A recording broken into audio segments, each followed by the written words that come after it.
Fala pessoal, sejam muito bem-vindos aí a mais um tradicional Crypto Insights. Hoje aí eu e o Cássio pra gente trocar um pouco de ideia, né, sobre o que tá rolando com a Ethereum. Então, acho que uma das principais notícias que a gente tem escutado recentemente é esse medo, né, que as pessoas estão tendo se a Ethereum ela é ou ela está sendo censurada, né, principalmente por conta da questão do MAV. Basicamente, tá tendo muito nessa visão, né, que 52% dos validadores da rede da Ethereum estão censurando transações. Então, é um ponto talvez até bem polêmico, até bem interessante, né? Remonta muito também a noção ou a ideia, cara, da capacidade de uma blockchain ser resistente à censura. E o que a gente vai fazer aqui hoje é basicamente explicar isso, né? Então, tanto entender se, cara, realmente a Ethereum está sendo censurada, como funciona essa dinâmica, mas mais do que isso, também entender o que isso na prática está afetando o usuário, se isso é viável para outras blockchains, como a gente consegue fazer toda essa leitura de mercado. E aí o Cassa montou aí uma análise para a gente trocar um pouco mais de ideia e evoluir um pouco mais nesse sentido. Beleza, pessoal? Boa noite, salve para todos. Como sempre, né, a nossa postura aqui, como sempre que aparece uma notícia muito polêmica, é entender a fundo o que a notícia está querendo dizer e depois ir atrás dos fundamentos técnicos e tentar chegar numa opinião que não seja uma opinião levada ali, né, pelo calor do anúncio, pelo calor do momento. Então a gente fez um estudo aprofundado aqui durante o final de semana, principalmente. Temos um gás aqui para levantar esse tema para vocês. E vamos apresentar aqui alguns insights que nós tiramos, algumas informações, para passar uma visão, talvez assim, um pouco mais técnica do assunto e um pouco menos enviesada ali pelo calor do momento, né, Orlando? Não, boa, boa. E aí, cara, se você quiser, então vamos já compartilhando o PPT. Quer Vamos. puxar a dúvida aqui que o pessoal mandou antes? Pode ser, quer puxar? Se tiver dúvida, a gente já mata agora. Aqui, o André Santos, né, arroba Orlandinho. Há mais capital, mais devs, mais regulação. Mas, mas ainda há crença na tecnologia, os investidores acreditam na usabilidade. Projetos mais ou menos conhecidos, na verdade, não tem uso. Pode travar a inversão. Inversão do quê? Do Flippening, do Ethereum com Bitcoin? Será que é isso que ele está querendo perguntar? Ou talvez até mesmo do próprio mercado, né? É a inversão do mercado, sim, a reversão de tendência de baixa, né? E aí, o que você acha, Orlando? Você acha que o que está faltando para a gente é emplacar a usabilidade agora? Cara, eu acho que a usabilidade ela vai ser o dilema de qualquer mercado, de qualquer inovação tecnológica, como eu comento, né? Acho que assim, do ponto de vista de tecnologia, escalabilidade, a gente já está bem resolvido no mercado de cripto. Não é uma realidade, mas irá ser em breve. E em termos de UX também, eu acho que tem muito projeto bom capitalizado, acho que como foi bem colocado aí. Mas a questão da usabilidade, eu acho que a gente precisa construir casos de uso não financeiros para cripto, para conseguir permitir o onboarding de cripto. SocialFi, para mim, é um pouco nessa linha, talvez GameFi, da forma que ele for desenvolvido, e em cima disso, naturalmente, construir as questões atreladas à institucionalização do mercado. Mas uma coisa que eu sempre bato é que o início de todo o mercado inovador, ele foi um mercado dele para ele mesmo. Por exemplo, tem um texto muito legal do Ben, um dos fundadores da A16Z, que ele fala sobre se estava existindo ou não uma bolha das .coms em 2006. E aí ele 2006 não, desculpa, 2008. E aí ele comenta que aquele havia sido o primeiro ano que haviam sido vendidos na internet mais roupas do que hardwares e softwares. O que isso significa, né? Se a gente pensar no mercado de e-commerce hoje, eu tenho certeza que vocês sabem que esse é um grande mercado. Nos últimos 14 anos, esse se tornou um mercado completamente mainstream. Eu acho que é muito difícil alguém que nos assiste não ter feito uma compra pela internet. Em contrapartida, se você pensar na adoção daquele mercado de 1995 até 2008, você não tinha esse processo pré-estabelecido. Então, acho que você tem esse processo ainda natural de construção de tecnologia. Não acho que a gente está 100% no momento de construção de casos de uso reais, mas eu acho que todas essas sensações que você comentou aí, André, desde mais capital, mais devs e principalmente mais regulação, são sinais que a gente está construindo a estrutura para o próximo ciclo de mercado. Eu, particularmente, quando a gente olhava e estudava o mercado em 2018 e 2019, principalmente, eu tinha uma sensação parecida em relação à institucionalização do mercado. A entrada de capital institucional que a gente viu em 20, eu percebia muito dela em 2019, quando eu via inúmeros anúncios, né, de aquisições de grandes entidades fazendo ali o link com o Bitcoin e principalmente da evolução da parte de Mutzig. Quando veio o ciclo de alta, não me surpreendeu aquilo. Agora eu tenho essa mesma sensação, essa mesma visão particular quando eu vejo para cases de escalabilidade e UX. Então eu tenho a percepção que sim, a gente está num momento muito parecido. Acho que agora a gente já está há 11 meses que o mercado está ali em depressão, acredito que todo mundo que está aí no chat está meio triste, meio deprimido, e faz da nossa parte, né, saber lidar com toda essa dinâmica. E aí, para mim, é onde também nascem diversos dos ruídos, né? Parece que só tem notícia negativa do mercado. Bom, beleza, então. Vamos seguir então com o nosso roteiro aqui? Bora sim. Então, primeiro vamos explicar, pessoal, a notícia, né? A notícia que circulou, o principal gráfico, né, que acompanhou essa notícia é essa barra gigante vermelha aqui, e essas siglas de OFAC, Non-Compliant, Non-Mav Boost and Forced, um monte de blá blá blá, né? Mas basicamente a headline, né, que vai junto, né, tipo, o título da notícia que vai junto com esse gráfico é que mais de 50% dos nodes da Ethereum estão obedecendo, né, a regulamentações do governo norte-americano, tá? Então, assim, e realmente nesse sentido aqui estão, né? Essa barra vermelha é a contagem dos nós que estão atualmente hoje censurando, né, transações do Tornado Cash. Então, sempre que é um desses nós o responsável por construir o bloco da vez, né, no rodízio dos validadores da Ethereum, mais da metade dos blocos que pegam, mais da metade dos validadores que pegam um bloco para validar são validadores desse conjunto vermelho, e se tiver, né, na jogada para entrar no bloco uma transação que passou pelo Tornado Cash ou tem uma conexão direta com uma carteira que se envolveu com o Tornado Cash, então essa transação não vai ser colocada para dentro da blockchain. Tá? Então essa é um retrato da situação atual. Né? O que a gente tem que explorar? Cara, só posso fazer um parênteses nisso, que eu acho que é legal, só para o pessoal entender, talvez até um pouco da gravidade ou da dimensão disso.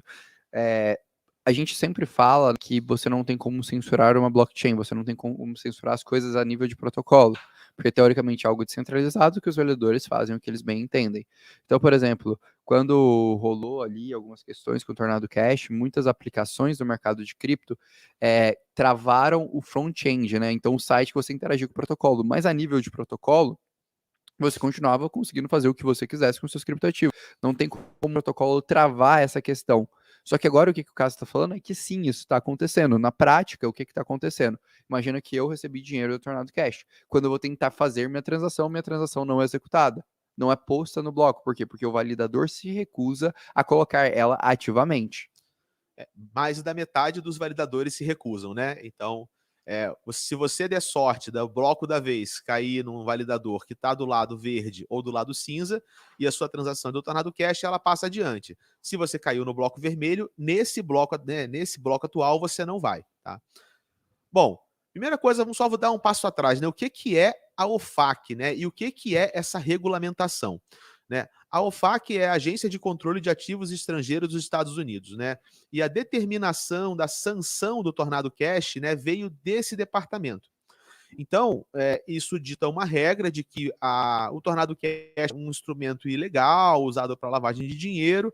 Então, né, para que esses validadores fiquem aderentes a essa legislação, se eles são compatíveis com o OFAC, então eles vão naturalmente rejeitar transações oriundas do Tornado Cash. Essa é a regulamentação que está sendo implementada hoje, tá? E aí você pode se perguntar por quê, né?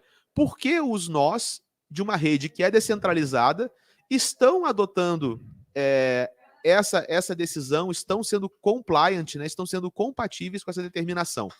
E a razão pela qual eles estão fazendo isso, pessoal, é uma razão relacionada a MEV, tá? Quando você quer extrair MEV da Ethereum, vou até fazer um bate-volta aqui. Né? Quando você quer extrair MEV da Ethereum, que é uma tentativa de você, como validador, e agora como consultor de blocos, tirar o máximo de valor possível da rede, ou seja, todo aquele cara que opera a rede, né, que ajuda a rede a funcionar na forma de um nó, seja um nó gerador ou aqui na Ethereum agora um nó validador, esse cara quer ser recompensado pelo seu esforço. Né? E aqueles que fazem práticas de MEV, que a gente já pode bater um pouquinho aqui mais para frente o que são essas práticas, que é um assunto também que está na boca de todo mundo, né? Quando você faz as práticas de MEV, o valor que você extrai é maior. Então, maioria desses nós da Ethereum estão usando MEV. E como que eles usam MEV? Eles não estão fazendo MEV por conta própria. Eles usam um software que roda junto com o software do validador da Ethereum, e esse software faz com que seja extraído o MEV. Esse software chama-se MEV Boost e ele é fabricado, foi programado, desenvolvido por uma empresa chamada de Flashbots. Então isso acontece hoje na Ethereum, por quê? Porque a maioria dos nós quer tirar o maior valor possível da rede, quer receber o maior valor possível pelo seu trabalho, então todos eles estão instalando esse software MEV Boost da Flashbots. Só que esse software MEV Boost, ele não só faz com que você possa receber mais valor da operação da rede, mas ele é que faz com que a sua operação na rede seja compatível com a OFAC. Tá? Isso eu acho que é legal explicar, né? Primeiro, cara, eu acho que seria bom a gente voltar e responder uma pergunta, né? Muito está se falando de MEV do mercado e muito se fala que MEV é um problema da rede do Ethereum. Boa. Pergunta de $1 milhão. MEV é um problema da rede do Ethereum, é um problema de qualquer rede? Por que hoje ele é tão dito, ele é tão focado na rede do Ethereum em específico? Bom, cara, o MEV, tá? Ele não é uma característica de código exclusiva da Ethereum. Não é assim, tipo, só dá para fazer MEV na Ethereum e não dá para fazer MEV em outras redes. É que MEV é uma atividade de extração de valor. Então é natural que nas redes mais ricas, né, onde tem mais grana, onde tem mais volume de transação, onde as taxas são mais caras, onde o DeFi é mais volumoso em termos financeiros, tá? É natural que essa rede seja o alvo de estratégias que tentam maximizar a extração de valor. Mas se por acaso não fosse a Ethereum que tivesse hoje essa dominância de 60% das plataformas de contratos inteligentes e fosse uma outra, com certeza estaríamos discutindo MEV nessa outra rede, não na Ethereum. Então, a dominância da Ethereum em termos financeiros sobre as outras plataformas de contrato inteligente é tão grande que faz sentido que toda essa guerra de MEV e toda essa discussão aconteça primeiro nela, porque é lá que existe o maior valor a ser extraído. Não sei se você compartilha dessa opinião aí, Orlando. Não, sim, eu acho que essencialmente é isso, né? Naturalmente, quanto mais complexa a rede, mais movimentação de capital, é natural que esse valor seja significativo. Vou dar um exemplo. Hoje, mais 50% do volume da Uniswap é oriundo de atividades de arbitragem em cima de MEV. Então, é um exemplo claro que até mesmo e essa atividade é uma das atividades que hoje mais fomenta as operações do mercado de cripto de modo geral. Legal. Mas agora vamos só, antes da gente explicar, né, mais detalhes técnicos sobre isso, a gente está jogando um jogo então, né, Orlando, onde a gente fala o seguinte, cara, um pouco mais da metade dos validadores da Ethereum aplica censura de Tornado Cash. Um pouco menos da metade não aplica. O que isso quer dizer na prática, cara? Se eu sou um cara que mexo com Tornado Cash, eu não consigo fazer a transação, ou eu preciso de sorte, ou eu demoro. O que significa na prática? Se eu hoje quiser fazer uma transação que envolve Tornado Cash, como que essa censura me afeta, cara? Legal, cara. Isso daqui é um ponto interessante, né?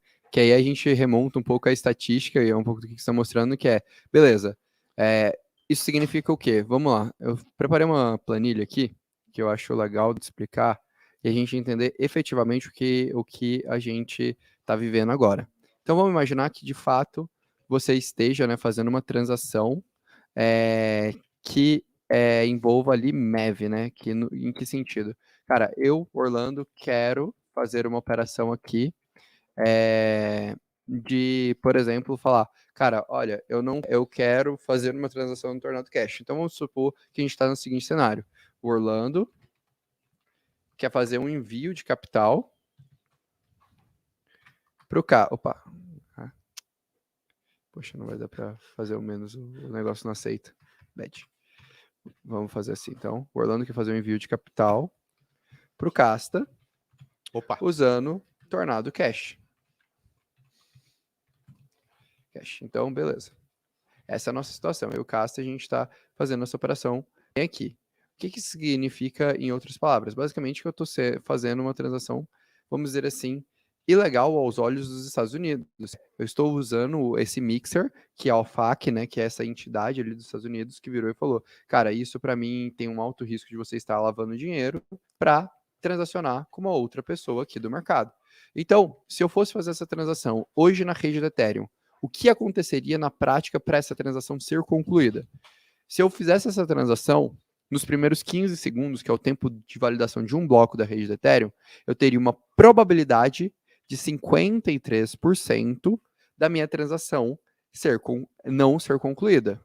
Dela ser Então, censurada, né? censurada. Então tem uma probabilidade alta, né? É mais da metade da probabilidade da minha transação ser censurada. Mas agora eu vou pensar aqui executada.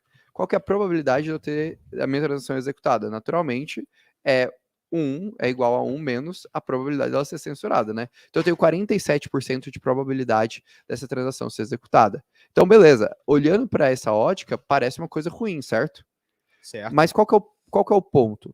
Quando eu for para minha próxima transação, qual que é a probabilidade da minha transação ser executada, dado aqui, ó, que se a gente está na situação atual do Ethereum, a minha probabilidade é de 72%. Por que a minha probabilidade é de 72%? Basicamente, porque a probabilidade de eu pegar um validador censurado, que é de 53%, e na outra cenário eu pegar novamente outro validador que está censurando, que é de mais 53%. Então, minha probabilidade vai ali para 71%. Quando eu pego e penso aqui no período de 2 minutos, 8 blocos, a minha probabilidade de ter minha transação executada é de 99,37%. 38, desculpa, né? Fazendo o arredondamento da forma correta, 38%. O que isso significa na prática? Para o usuário, nossa, eu estou agoniado aqui, foi mal, pessoal. O que significa na prática? Na prática, que apesar de mais de 5% da rede da Ethereum estar compliant com a OFAC, hoje essa porcentagem não tem um impacto tão significativo do ponto de vista de tempo para o usuário que está ali interagindo com o Tornado Cash. A transação dele vai ser executada? Muito provavelmente. Vai demorar um pouquinho mais de tempo. Pensando assim num cenário de estresse muito alto, a gente estaria falando ali que o cara tem 99,996% de probabilidade depois de 4 minutos de bloco. E aí, o que é legal aqui? O legal aqui é que, como a gente tem essa planilhinha, a gente pode brincar um pouco e projetar cenários mais catastróficos. Então, vamos imaginar que 80% da rede agora fica compatível com essa questão, com essa normativa. Aqui, a gente continuaria falando que após 4 minutos, a gente teria uma probabilidade de 97% da minha transação do Tornado Cash ser executada. Ah, vamos estressar ainda mais esse modelo. Vamos lá, 95% da rede vai ser compatível com a FAQ agora. Pô, cara, ferrou. Aqui, no caso, novamente, a gente tem uma probabilidade de 80% da nossa transação ser executada depois de 8 minutos. Então, quando que a gente começa a sentir de fato esse impacto? Quando a gente fala de números ali acima de 90% dessa compatibilidade. Que aí, acima de 90%, a gente vai estar falando que aqui, ó, depois aqui de um pouco mais de 5 minutos, a gente tem uma probabilidade inferior a 90% da nossa operação ser censurada. Então, por que eu quero trazer esse número, né? Eu quero trazer essa questão da estatística, para vocês entenderem de fato como isso impacta o usuário do mercado de cripto. E mesmo se a gente vai estressando esse número ainda não continua sendo uma coisa tão relevante. A gente começa a ser algo muito relevante se a gente tem, por exemplo, um cenário que 99% dos validadores estão censurando. Aí realmente aqui, ó, depois de 8 minutos, a gente só vai ter uma probabilidade de 30% da nossa operação ser executada. Então, isso eu quero só trazer para a gente entender, né, e não confundir estatisticamente com aquela ideia, vai começar a ter slashing, vai começar a ter outras coisas. Não, aqui, estatisticamente falando, cara, há uma probabilidade muito, muito baixa, no momento atual do Ethereum, de você não ter sua transação executada depois de 120 segundos, tá? Só explicando matematicamente, né, o que está rolando aqui. Show de bola, né? Essa conta, inclusive, bate com a conta que a gente puxou, né, na internet, né? Com outros analistas que fizeram ela. Deixa eu compartilhar aqui de novo. Compartilhar novamente. Puxa, peraí. Só queria saber se ficou claro para todo mundo, né, pessoal? Uma coisa é o seguinte, né? Não é porque mais de 51% dos validadores são aderentes, né, a essa regulamentação que eles são capazes de bloquear todas as transações desse tipo, né? Estatisticamente, uma hora vai acabar caindo na mão de um cara que aceita, e aí esse cara vai botar a transação para dentro, né? Sim, sim, ainda mais se a gente tem um processo, né, de descentralização da estrutura do MEV. Exatamente. E isso, pessoal, é agora, né? Porque ainda tem coisas que estão acontecendo cujos esforços estão concentrados em ir de 53% para baixo, né? E não de 53% para cima. Vamos falar um pouquinho sobre, então, a MEV e o Flashbots, tá? Primeira coisa, né? O MEV, ele não é. Muita gente acha que MEV é uma coisa só, tá? MEV vários tipos diferentes de operações, tá? Que os validadores que montam os blocos da blockchain e colocam as transações no bloco, eles podem fazer jogos com essas transações e eles podem até criar transações na hora para que quando eles montam esse bloco, eles ganhem mais grana em cima do bloco do que se eles só, tipo, colocassem o bloco de qualquer jeito. Algumas dessas operações de MEV, elas são até interessantes porque elas tornam a utilização do espaço do bloco mais eficiente, mas algumas são mais danosas, porque envolvem, por exemplo, você tirar o lucro de uma operação de DeFi de outra pessoa. Então, o validador, ele vê que está chegando uma operação de um cara que opera em DeFi, ele vê que o cara de DeFi fez uma operação maneira e aí ele coloca transações dele junto para ele tirar parte do valor desse cara e realmente dar ali uma rasteira no operador do DeFi. Esse é um dos piores tipos de ataque de MEV que existe, é um dos mais danosos, que no caso seria esse terceiro aqui, né, o sanduíche attack. Então, se você imagina que esse aqui é um bloco montado por um bot de MEV, né, a transação vermelha é a transação, digamos assim, de uma pessoa de verdade, né, tipo de um cara que fez uma operação de DeFi. E essas transações verdes, elas são transações artificiais que foram criadas pelo programa de MEV na hora de escrever o bloco. Então, essas transações, elas fazem um sanduíche, como se elas fossem o pão, né? E a transação original fosse o hambúrguer. E elas cercam a transação original e tiram o valor da transação original, parte do lucro da transação original vai para o bot, vai para o aplicador do MEV. Então, você fica, de certa forma, você perde, né, dinheiro nessa brincadeira. Você paga mais caro, por exemplo, por um determinado ativo se você está fazendo uma operação index, por exemplo. Por exemplo, então esse cara da transação vermelha, ele achou que ia fazer a transação por um preço, ou que ele ia tirar um lucro X, aí quando o negócio de fato acontece, ou ele pagou mais do que ele esperava, ou ele lucrou menos do que ele esperava, e essa diferença foi para o aplicador do MEV, tá? Bom, qual é a vantagem econômica que você tem se você, como validador da rede, usar a MEV? Cara, é absurdo. Então, isso aqui é a média de recompensas de um bloco, de um validador que não usa o MEV, tá, da Flashbots, para um que usa. E você vê que a receita do validador que usa o MEV, cara, é 135% maior. Então, é como se você, não aplicando o MEV, você, cara, é menos da metade do que você poderia ser pago pelo mesmo serviço que você acaba sendo pago. Então, o incentivo econômico para que nós da rede da Ethereum operem com esse software de MEV Boost é muito grande, é um incentivo econômico realmente desproporcional. Agora vem a pergunta, então você pode assim falar, né, Orlando, cara, esses caras da Flashbot são monstros, né? Por que esses vilões, cara, criaram um software como esse, entendeu? Você quer pegar essa aí e explicar por que essa ferramenta que a princípio parece tão maléfica, por que essa ferramenta nasceu e por que ela está sendo tão usada hoje? Isso é uma pergunta bem legal, né? Só antes pedir aí pra galera deixar o like, pô, se vocês gostam, inclusive eu queria saber se vocês gostam do Crypto Insights comigo e com Casta, né? Esses Crypto Insights aí mais de pesquisa, um pouco mais aprofundado sobre normalmente alguma dinâmica do mercado que a gente meio que vai investigar se tá fazendo sentido ou não. Como o Fabrício mesmo falou, tá faltando like, pessoal, então deixem aí o like para eu conseguir convencer, tirar mais o Casta aqui do backstage para ele vir trocar mais ideia comigo. Vamos extrair o máximo de likes da transação da live. Fazer um MEV de likes. Vamos deixar um MEV de likes. Mas, cara, isso é um ponto bem legal, né? É até engraçado, né? Eu me formei nesse último ano e o meu TCC foi sobre talvez um grande motivador do MEV, especialmente da Flashbots, que foi cara, hoje, apesar de existir uma eficiência de mercado de vista de preço nas exchanges, quando a gente fala do mercado de cripto, o mercado de cripto ele é descentralizado do ponto de vista de bolsas, de operações. E por consequência, quando a gente faz uma análise, a gente vai lá, pegar um modelo estatístico para analisar isso, a gente percebe que existe ineficiência e impacto financeiro em cada uma dessas bolsas apartadas de cripto. Então a Uniswap, ela influencia diretamente o preço da SushiSwap, que por sua vez influencia o preço de outra DEX, influencia o preço que está sendo cotado na Monint, e assim sucessivamente. E o que isso acaba construindo para a gente? Acaba construindo ineficiências de mercado. E aí, a história específica da Flashbots é muito interessante, porque eles fizeram um paper, foi a Universidade de Cornell que descobriu, mostrando que você tinha dois riscos e dois grandes problemas no mercado de criptomoedas quando a gente olhava em termos on-chain. O primeiro grande problema era que as transações são abertas a todos. Então, isso poderia permitir a arbitragem de informação das transações antes dela ser executada, especialmente se a pessoa que tem poder de selecionar a ordem das transações é a mesma pessoa que valida o bloco. Porque a validação de transações e operações em blockchain é algo restrito.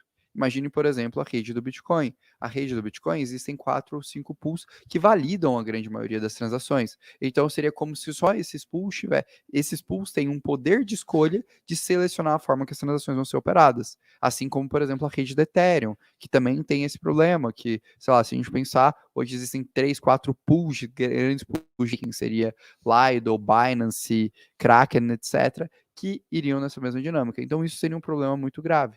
E aí, qual foi a proposta dessa questão ali, desse pessoal de Cornell, que inclusive se derivou do Flashbots? A necessidade da gente fragmentar a capacidade de organização, ordenamento das transações versus validador e pensar em estruturas mais interessantes de fazer todo esse ajuste.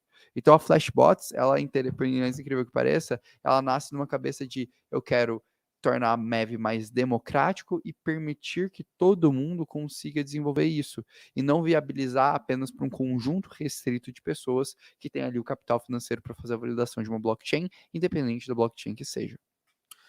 Na verdade, assim, já que MEV é inevitável, né, eles pelo menos decidiram fazer um MEV que todos podem usar igual.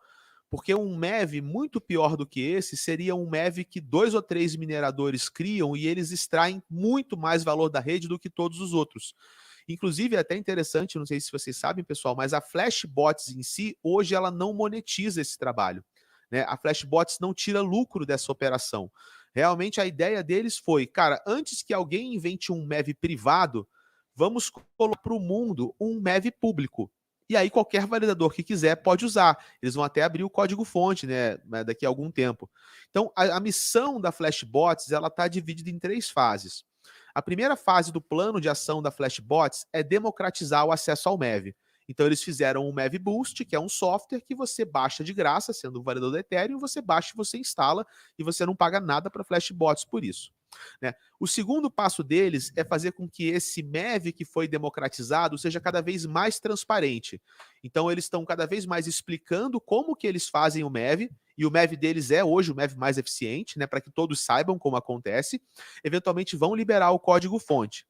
E um terceiro passo futuro que ainda não começou, eles vão pensar em jeitos para que a extração desse valor extra, né, que o MEV oferece, que ele não fique só na mão dos validadores, que de alguma maneira eles possam montar uma rede onde esse valor extra que é extraído, pelo menos parte dele possa voltar para a rede, voltar para os token holders, voltar para projetos, mas voltar para alguma coisa que beneficie o ecossistema, entendeu? Então é muito interessante ver esse roadmap deles, né, e toda essa missão que eles, né, colocaram aí para tentar realizar. Bom, agora, pergunta, né? O que, que a Flashbots em si acha dessa coisa da OFAC, né? Dessas censuras, e por que que o software da Flashbots, já que eles são tão assim para frente, né? Democráticos e tal, por que que uma empresa com essa mentalidade tão aberta, tão democrática, resolve obedecer a determinações específicas de um órgão do governo norte-americano? E aqui é uma questão técnica, pessoal. Hoje, tá, pelo modo como a Flashbots funciona, as transações que são enviadas via esse sistema da Flashbots, elas passam por uma espécie de um canal que ainda é relativamente centralizado, que eles chamam de relayer, tá? Então, em algum momento, o fluxo das transações que estão atuando nesse sistema de MEV Boost, né, em algum momento o fluxo dessas transações passa por um ponto onde pode ser responsabilizado, que aquele ponto ali é um ponto onde a Flashbots ela tem domínio sobre a transação. Então, se hoje, né, não tem domínio, né, mas ela é o canal central por onde você encaminha a transação. Então, hoje, né, se você para olhar de um ponto de vista de enquadramento regulatório, seria muito possível você enquadrar a Flashbots se os relayers da Flashbots permitissem a passagem de transações que tenham relação com o cache. Então, a Flashbots, ela não está obedecendo o governo norte-americano porque ela quer. Ela está obedecendo porque, do jeito atual que a infraestrutura funciona, se elas não obedecerem, elas introduzem uma fragilidade jurídica em toda a rede. Então, para não criar essa fragilidade desse enquadramento jurídico, eles hoje obedecem à OFAC. Mas existe um plano de uma atualização do Flashbots, onde você não vai mais precisar se preocupar com isso e você vai realmente trazer resistência à censura, né, e resistência à inspeção e à intervenção governamental. E eles chamam essa atualização de Suave, que vai ser a próxima versão, né, do Mav Boost. Quer comentar um pouquinho sobre o Suave ou quer que eu pegue aqui? Cara, é uma estrutura muito legal, né? Primeiro, ela foi uma estrutura anunciada na DevCon, então isso é um ponto interessante, né? Foi o anúncio. Mavis, para mim, foi o segundo tema que eu mais escutei ali no DevCon, até por isso que a gente está trazendo nessa atualização, a gente está indo tão a fundo, né, nessa temática. E curiosamente, para mim, foi a única palestra que eu vi o Vitalik comentar, tirar foto da palestra, assistir toda a palestra e comentar sobre a palestra, né? Então, realmente é uma temática muito, muito essencial. Sobre o Suave em si, eu acho que é um passo, né, que você visa realmente resolver esse problema, descentralizar essa estrutura. Eu falo que, cara, como entidade, a Flots se mostra uma entidade muito boa, muito profissional nesse aspecto. Então, as impressões que eu tive em relação a isso foram bem interessantes, apesar de ser bastante técnico, e aí acaba sendo um pouquinho mais difícil a gente dar um parecer tão preciso do ponto de vista técnico sobre prazo e afins dessa operação, pelo menos do que eu e o Cássio a gente entende de mercado. E eles, na verdade, nem deram muita informação para o mercado ainda, né? O que a gente tem é só dicas do que eles estão querendo fazer. O que a gente pode falar aqui que assim a gente vê já se encaminhando? A primeira coisa que eles vão fazer, e eu acredito que essa coisa é a mais importante, tá? Eles vão fazer uma mempool com criptografia. Ou seja, né, a mempool é um lugar onde todas as transações que querem entrar na blockchain moram. Uma transação que ela quer entrar, mas ela não entrou, ela fica junto com todas as outras candidatas nesse lugar teórico, né, assim, que é um lugar digital, enfim, mas chamado de mempool. Então, qual que é o trabalho de um validador? Que hoje é também o cara que constrói o bloco, né? Esse cara olha a mempool, que é tipo uma sopa de transações que estão querendo entrar, mas que não entraram, e ele vai escolher nessa sopa aquelas transações que mais interessam para ele fazer o bloco que mais dá dinheiro para ele. Tá? Então, a partir do momento que o validador consegue olhar essa sopa, ele consegue ver o conteúdo da transação que está querendo entrar e ele pode escolher. Ah, essa transação aqui é tornado cash, eu não vou pegar não, eu vou pegar a que obedece. Agora, se você cria uma mempool onde as coisas são criptografadas, o validador ele não vai conseguir ver o conteúdo da transação que ele está validando. Ele só vai conseguir descobrir, através de uma prova matemática, né, uma conta criptográfica, ele vai saber o quê? Que aquela transação é válida. Realmente ela foi assinada, o Ether existe, é uma transação legítima, mas ele não sabe o que é. Se foi um swap numa pool, se foi um staking, se foi uma transferência, ele só sabe que é uma transação legítima e que ela vai pagar uma taxa. Então, se você cria um mecanismo como esse, fica impossível você aplicar a censura, porque o validador não sabe o conteúdo da transação que ele está validando. Tá? E um segundo ponto é que eles querem fazer uma descentralização progressiva.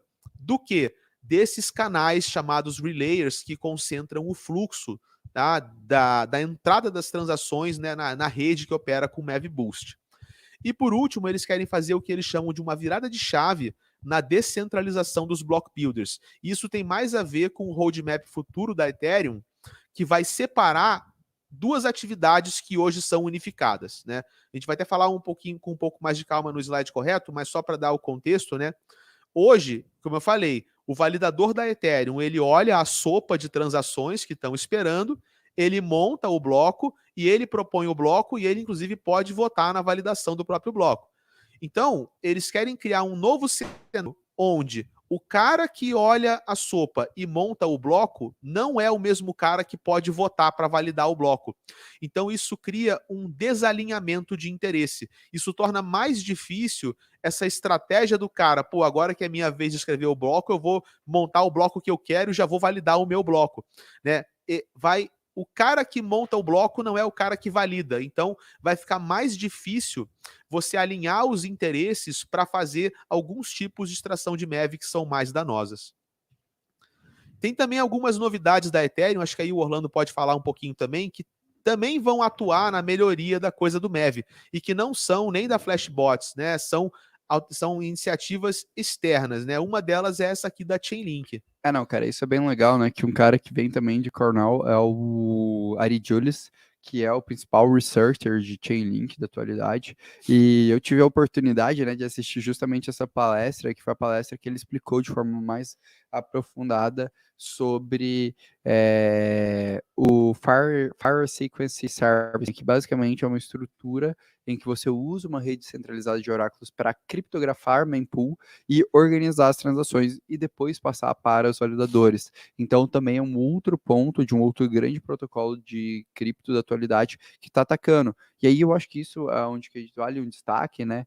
Que é, cara, essa solução e essa questão do MAV não é uma questão restrita a uma rede de Proof of Stake, não é uma questão restrita à rede do Ethereum. Essa questão é uma questão existente para qualquer blockchain. Se hoje o MEV ele não é tão difundido, tão utilizado em outros blockchains, é porque hoje, na prática, essas blockchains elas ainda têm poucas operações ali dentro para viabilizar isso, ou, no caso, elas não têm esse grau de complexidade. Por exemplo, um blockchain como o Bitcoin, ela tem uma funcionalidade muito clara, que é apenas a operação de transações. Então, acaba que o MEV não faz tanto sentido dentro daquele contexto. É diferente, por exemplo, de ecossistemas como Phantom, como Avalanche, como Polkadot, que no momento que eles crescerem e se tornarem mais relevantes, talvez o MEV vai começar a fazer mais sentido. Legal. E essa solução da Chainlink aqui, cara, o Fair Sequencing Service, quer dar uma palhinha sobre ela? O que a Chainlink tem a ver com o MEV, cara?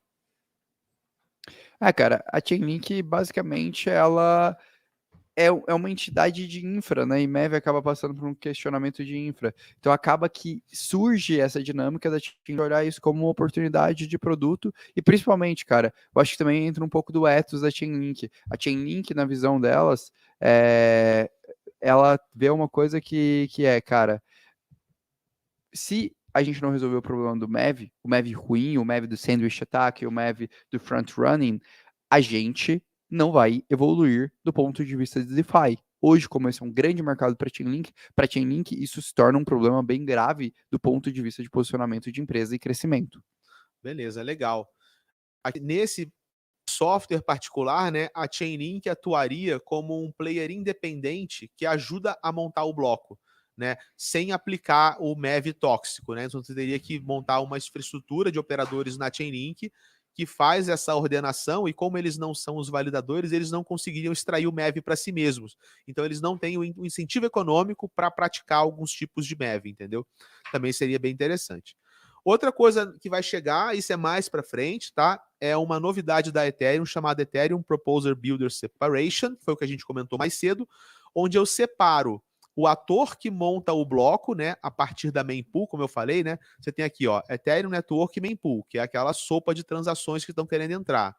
Isso vai para o builder monta e depois ele passa para o MEV Boost e só depois vai para o validator, tá? Então o validador ele perde a chance de ir direto na mempool e fazer lá, né, o cambalacho que fosse para extrair o MEV da rede. E por último, a Uniswap também está se mexendo, como o Orlando falou, né? Hoje, mais de 50% dos trades que acontecem na Uniswap, tá? Na V3 da Uniswap, são trades feitos por extração de MEV. Então, são consequências de uma transação orgânica, né? Ou que não é uma transação de MEV, mas você aplica o MEV em cima dela para extrair mais valor. Então, é tão pervasivo isso, né? Que para cada transação normal que rola na Uniswap, vem uma outra transação de MEV em cima. E a Uniswap está criando tipos novos de provisionamento de liquidez e de estratégias de realização de swap para que não se consiga aplicar esse MEV de roubo, sabe? Esse MEV onde você tira o valor do trade de outra pessoa. Que acaba efetivamente, né, prejudicando o processo de adoção no mercado DeFi. Isso prejudica a confiança no ecossistema, né? Prejudica a disposição do investidor para operar em DeFi. Esse realmente é o pior tipo de MEV que existe e esse é uma coisa que a gente tem que realmente atacar para resolver. E é legal ver que isso está chegando por várias frentes diferentes, né? Então a tendência, com o passar do tempo e com a chegada de uma ou mais dessas soluções, é que a extração de MEV na Ethereum não é que ela suma, mas é que a gente comece a trabalhar apenas com as extrações de MEV que não roubam o usuário final, entendeu? Exato. E é isso, pessoal. Vamos pegar dúvidas? Bora aí, cara, tem dúvida pra caramba Ah, aí. imagino, né? A gente falou aqui, cara. Não, legal, legal. Mas eu acho que, no fundo, acho que só até deixar você, enquanto você seleciona, né, a questão das dúvidas, caso eu acabei favoritando, aí você dá uma olhada no que você quer responder em sequência, eu acho que é passar a mensagem primordial, desculpa, pessoal, do MEV, que primeiro é a, a afirmação, né, pô, Ethereum está sendo censurado e agora é o fim do mundo, primeiro, ela não é uma informação tão válida assim, acaba que uma rede ali que tem 70, 80% dos validadores em conformidade com a FAQ, ainda assim viabiliza operações, transações ali num prazo minimamente razoável, mas mais do que isso, é entender que MEV não é um vilão nem um herói. MEV é uma condição que existe em qualquer sistema que transacione valores de forma aberta para o processo de validação. Então, o Bitcoin, o Ethereum, o Phantom, Avalanche, Polygon, todos esses caras estão sujeitos a isso em maior ou menor grau, e que a gente tem que saber lidar e utilizar isso ao nosso favor, porque isso, efetivamente, a gente construir sistemas mais eficientes em termos de transações, de blocos, etc., também pode reduzir, por exemplo, a necessidade de subsídios da rede e construir toda uma dinâmica ainda mais bem estruturada. Então, acho que, no fundo, essas que são as informações mais relevantes em relação a tudo isso. Legal. Eu vou puxar uma dúvida aqui de trás para frente, né? Começando pelo último comentário que foi aqui do Dyson, espero que eu tenha falado certo, cara. Ele falou o seguinte: olha, essa é a beleza da descentralização e da teoria dos jogos. Enquanto tem alguns realizando comportamentos nocivos, existem outros defendendo o que está sendo construído. E, cara, para mim, você realmente lacrou nesse comentário. Porque tem muito comentário aqui no chat, né? Tipo, Ethereum é um lixo, joga esse negócio no inferno, ou negócio, né, ruim, ruim, ruim. Cara, e a gente tá aqui até agora, quase uma hora, explicando que isso não é culpa da Ethereum. Não adianta você jogar a Ethereum fora. Isso vai acontecer em qualquer rede que prospere e qualquer rede que haja um ecossistema de DeFi. Tá? Isso é uma consequência natural de um mercado que cresceu e novas ineficiências desse mercado estão sendo expostas e estão sendo exploradas, né? Inclusive, é uma teoria dos jogos, é uma briga de tecnologias, é uma briga de iniciativas. E isso é normal em um cenário emergente, né? As coisas vão aparecendo, existem ações, existem reações, e esse embate funciona em cima de uma teoria dos jogos de incentivos econômicos. Então, essa Ethereum que a gente vê hoje, que está nesse embate de OFAC, né, que não é hoje o embate que censura a rede não funciona de maneira censurada por causa disso, a gente já mostrou, matematicamente, que não é esse o caso, mas esse estágio atual da Ethereum é um estágio de transição, é um estágio de evolução. Então, como ecossistema, tudo isso está gerando forças e mudanças e transformações para um dia chegar num ponto final, né, num ponto novo e gerar alguma novidade, tá? Vamos pegar alguma outra aí, cara? Bora. Veja alguma que você queira. Eu, desculpa, cliquei Eu aqui. ia puxar essa daqui do Magal, né? Que ele perguntou sobre um dos principais fundadores do Flashbox saindo do projeto. Sim, a gente acompanhou. Não ficou tão claro, né? Ele falou muito dessas motivações. Eu acredito que tenha muito a ver com o ethos, né? Dentro do mercado cripto e da visão dele mesmo em relação a isso. E realmente é entendível, sabe? Tipo, cara, pensa que é uma entidade que ela foi totalmente criada na Ethereum, muito mais como uma proteção e efetivamente para evitar o que hoje, em partes, acaba que a Flashbox está tendo de papel, que é, de certa forma, censurar por uma questão estrutural. Mas, enfim, acho que faz parte, acho que sempre existirão discordâncias, founders, e, enfim, projetos, Esse cara, ele naturalmente. queria uma abordagem mais reativa, ele queria já brigar de cara, né? E os outros não, queriam uma coisa faseada. Tipo, a gente se comporta agora, porque não vai quebrar a rede, e a gente trabalha de uma maneira que isso seja realmente anti-censura, sem que a gente se exponha ao risco jurídico, tá? Tem até uma muito boa aqui do Teletubbies, né? Que essa aqui é legal, né? Falácia, o Bitcoin nunca será assim, né? É legal essa fala, Teletubbies, porque muita gente tem comparado o Bitcoin com o Ethereum, né? E assim, primeiro assim, falácia não é, porque a gente aqui não está apresentando verdades, a gente está mostrando os fatos, né? A gente não está dizendo aqui que Ethereum é melhor que Bitcoin, tá? Não é esse o caso, nem que Bitcoin é melhor que Ethereum.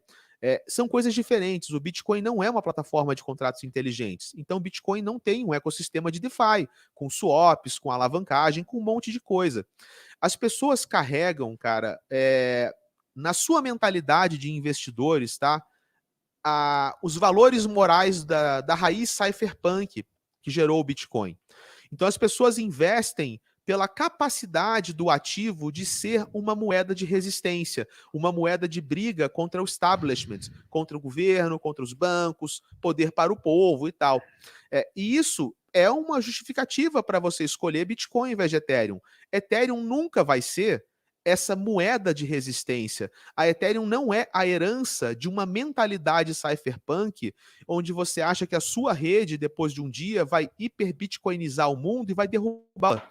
Então, se você tenta olhar para a Ethereum por esse viés, é claro que Ethereum vai ser pior, mas esse não é o objetivo da rede Ethereum. Então, quando a gente pensa, pelo menos aqui na Mercúrios, pelo viés de um investidor, não é assim que a gente encara. Tá? Esses não são critérios de ser melhor ou pior investimento.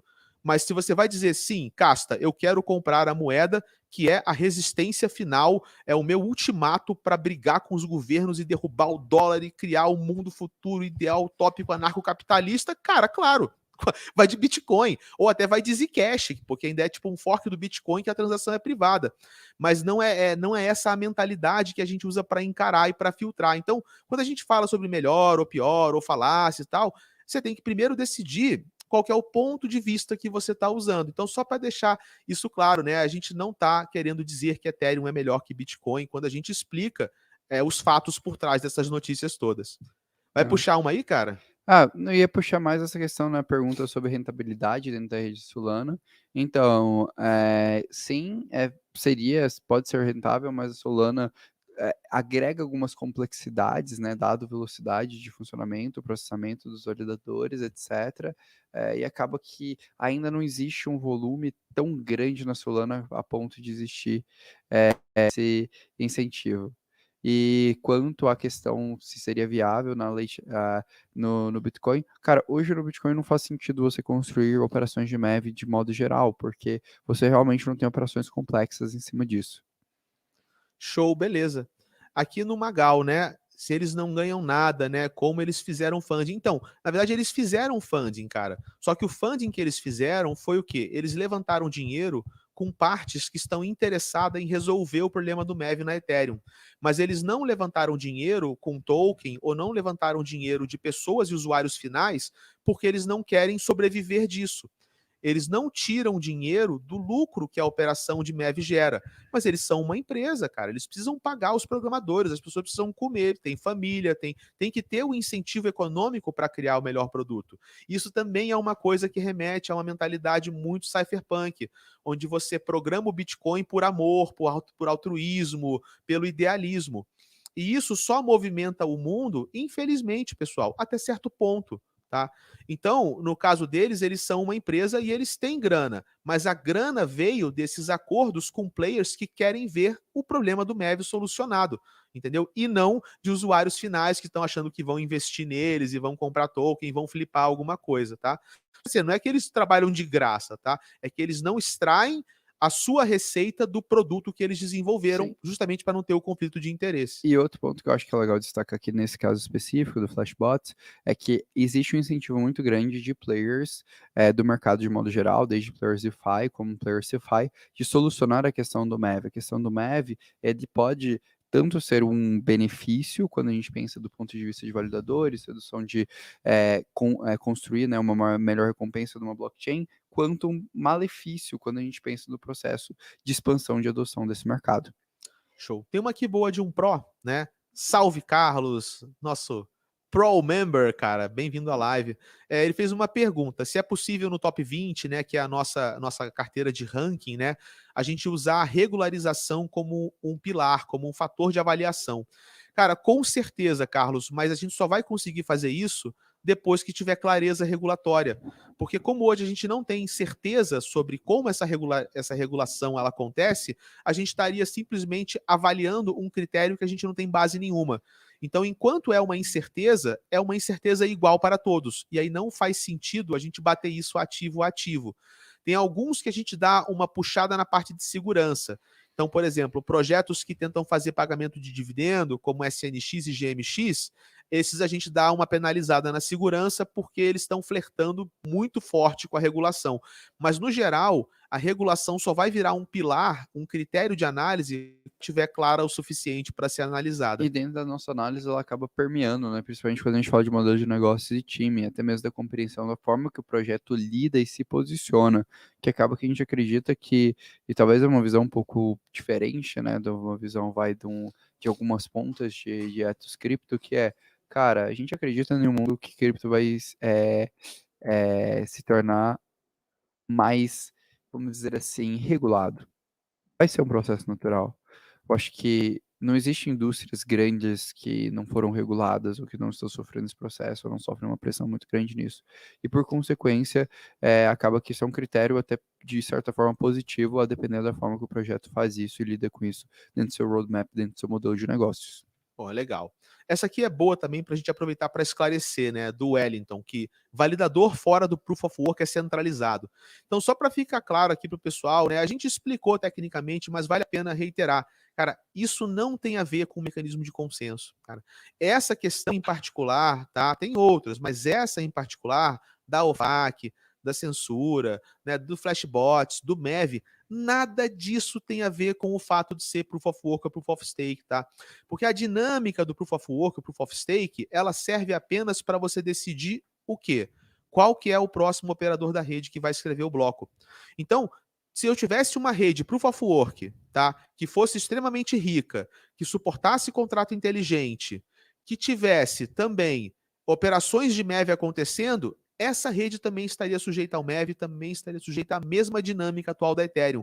Não é pelo fato de estar em Proof of Stake que isso acontece. Só que como as narrativas elas são passadas de forma ingênua para frente e sempre repassando headline, notícia e repassando os que não são investigados, vira um efeito de câmara de eco, né? É um monte de gente repetindo a mesma coisa uma para outra até o ponto que mistura numa. E tudo que você faz é repetir verborragias que são colocadas na sua orelha o tempo inteiro e cria confusões como essa. Existem sim questões de centralização sobre Proof of Stake versus Proof of Work. A gente fez um relatório completo sobre isso, mas não é esse ponto particular do MEV, ele não esbarra aí. E cara, essa compreensão é muito importante para que a gente possa investir com clareza, porque senão a gente investe em confusões mentais, a gente não investe e a gente não consegue enxergar claramente no futuro, porque a gente fica preso em narrativas que não têm fundamentação técnica, tá? Não é para dizer, cara, a gente não é para dizer aqui que você tem que vender seu Bitcoin para comprar Ethereum, é só para a gente chegar no que realmente o fato técnico mostra sobre qual que é o estado atual da situação. E Tá? como bem colocado aqui pelo CryptoGame, o MEV existia no Ethereum bem antes da gente fazer É, a transição do merge. Então, só, enfim, acho que é importante, né, ter boa, boa. esclarecimento. Ó, essa aqui é boa para você, Mando.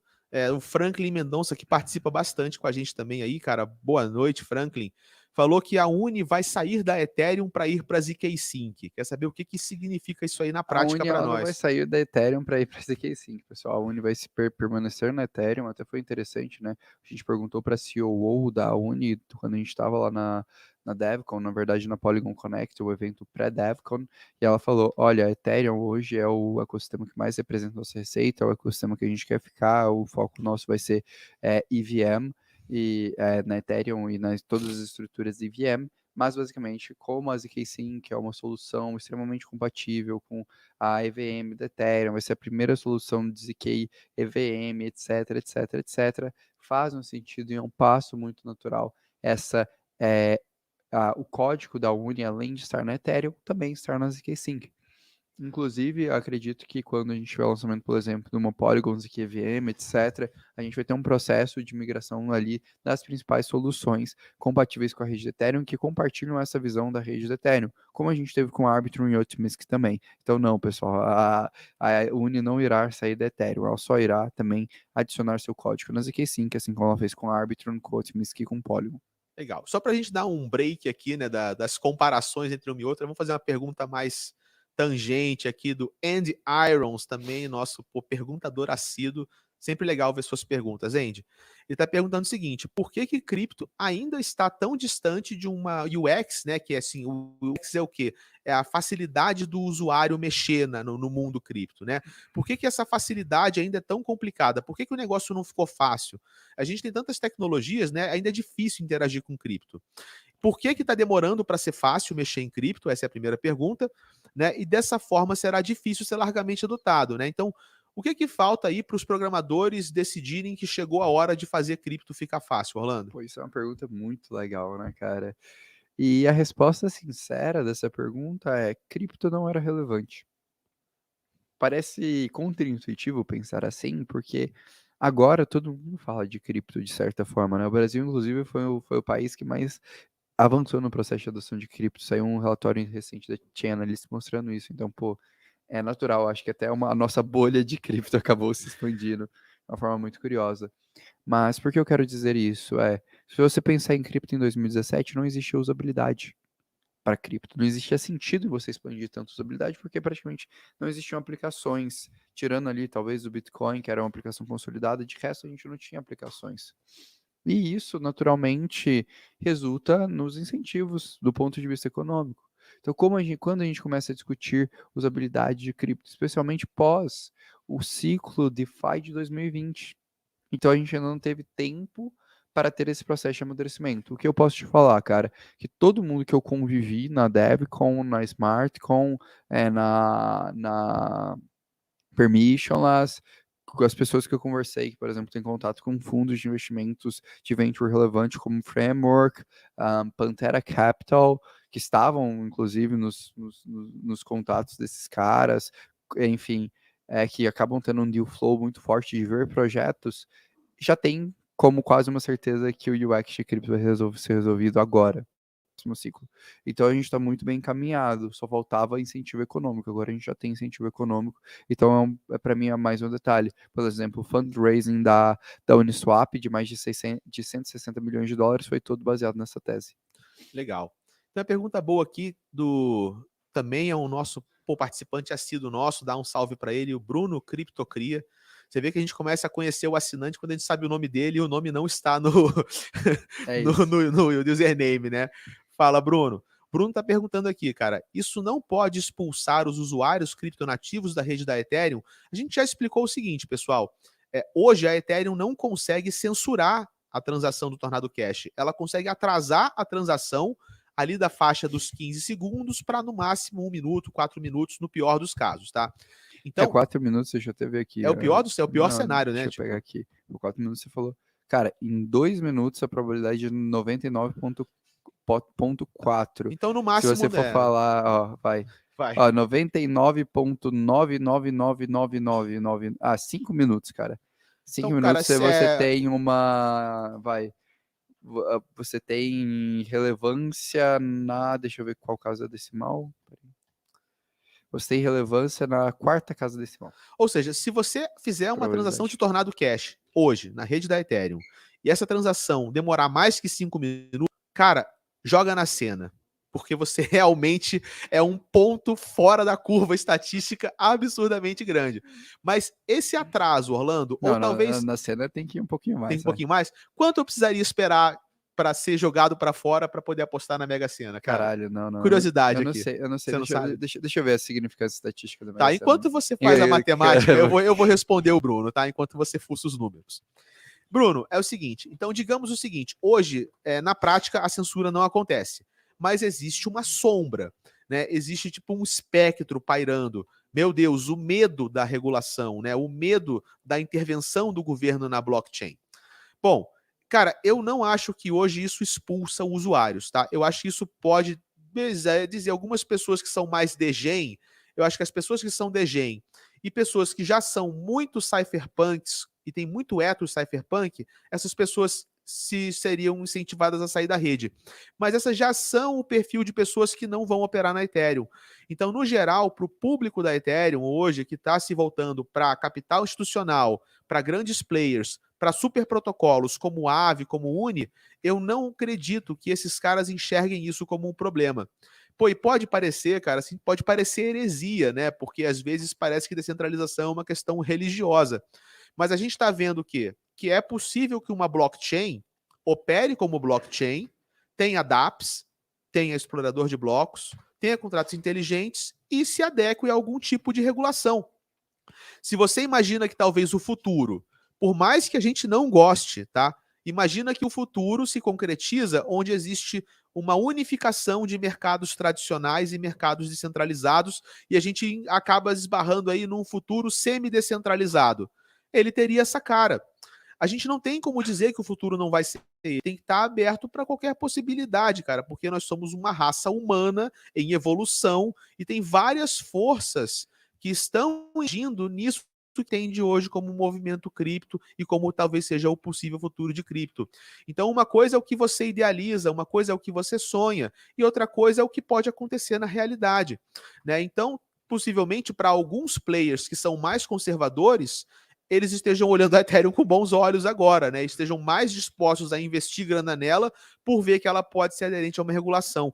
Então, isso tudo a gente vai ter que esperar um pouco ainda, né? O passar do tempo e o desenrolar da história para afirmar uma opinião mais Vamos lá. concreta. Encontrei o seu número da Mega Sena, Casta. Oi? Encontrei o número da Mega Sena. Encontrou? Quanto É. tempo eu precisaria ficar de fora da Ethereum para ter ganho na Mega Sena? Tá bom.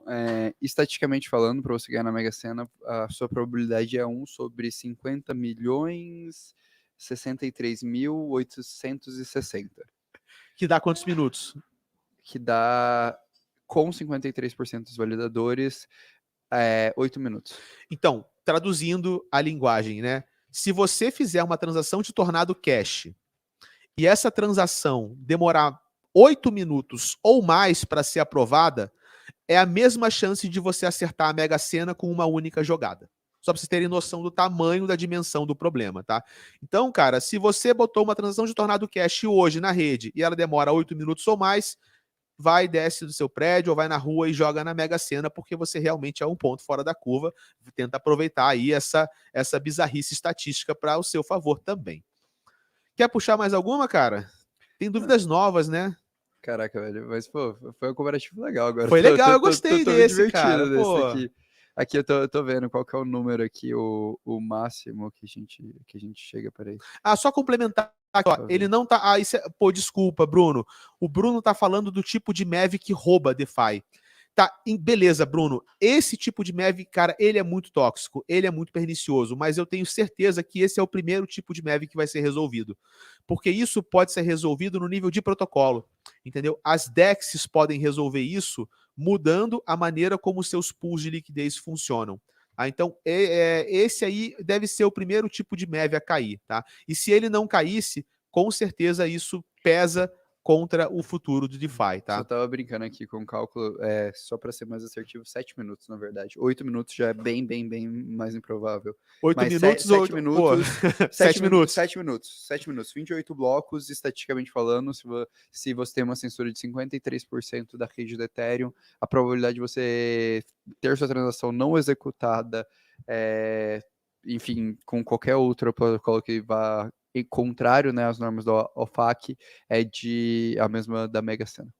Show, cara. Que você ganha na Mega Sena. Tem outras perguntas favoritadas, cara, mas acho que bem ou mal a gente já respondeu elas, né, no decorrer da live, cara. Acho que a gente conseguiu trazer, acaba que veio um pouquinho mais de pergunta. Mas eu queria saber se o pessoal gostou, né? Se o pessoal gostou aí dessa dinâmica minha do Cássio, se vocês querem ver mais isso no Insights, deixem aí nos comentários. E também se ficou claro, né, toda essa questão aqui do que a gente quis trazer de MEV para vocês. Se vocês gostarem aí, normalmente a gente sempre faz essas lives ali mais profundas.